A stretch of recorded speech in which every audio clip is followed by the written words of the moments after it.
शामा की डिटेल, रोटी बाजरे की खाइए कत्ती कच्च टिंडी गेल। ओ बीड़ियां के टोचन में ओ तेरे दिखाऊं, और देखिए बिटोड़िया पे को गिया आड़ी बेल।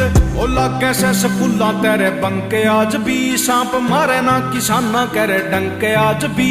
ओ सच्चे साधु बैठे मारे खेड़े और खाड़े में, मंदिरा में बाजे मिठे संके आज भी। तेरे पक्का मुंह में